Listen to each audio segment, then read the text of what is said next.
Hey, yep, I hope you're well. Right, here's the video here then. Okay, this one is how I choose to learn.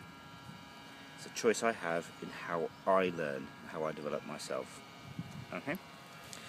Choice 1 is I assume knowledge is power. Or, got over here, choice 2, choice is power. So I have to choose between which one I want, how I want to learn. Right, so this is how I process this choice. So knowledge is power. What that means to me is that the knowledge giver has the power and I'm the learner. So if I want knowledge, I must let the knowledge giver tell me what to do. So I must prove to the knowledge giver I am good at doing what they tell me to do, which in many cases revolves around an exam or a test or something, so that the knowledge giver shares knowledge to me.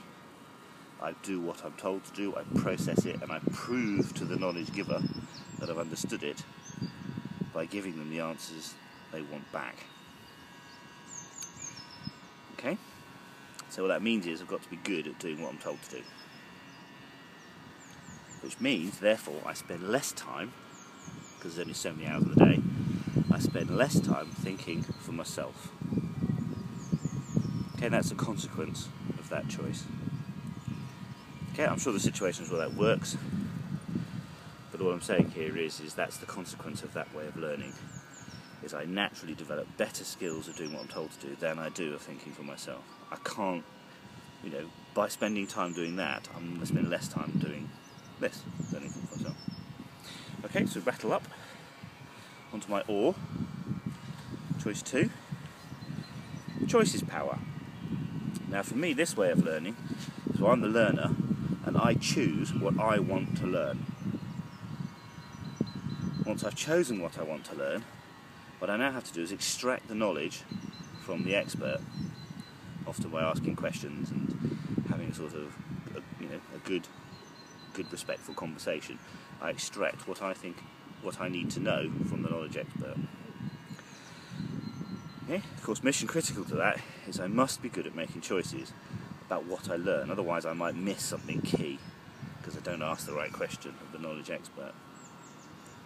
So as long as I spend a lot of time learning to make good choices, I can extract the knowledge I want from the expert so that I can do and achieve what I want to achieve and make good choices. Okay, so basically there's my choice. This one, obviously the learner has power, choice is power, so the learner has power.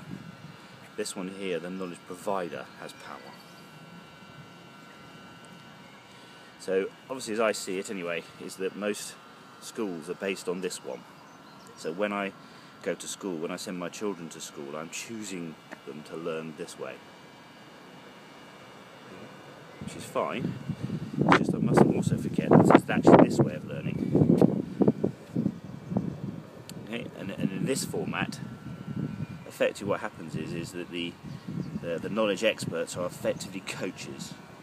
They sit there with their knowledge, sharing it with the learners who are extracting it from them. So these are coaches here. They have a coaching model, a coaching ethic.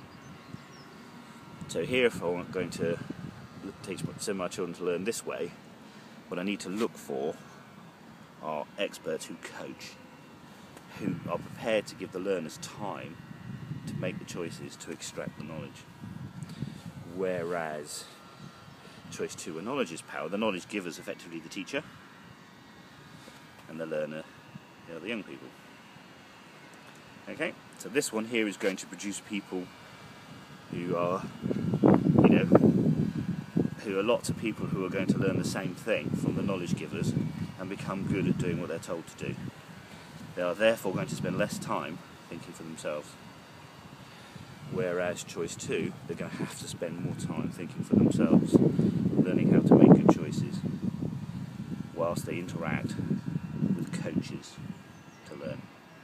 Okay, I know I've repeated myself there, but obviously the choice I've chosen is this one.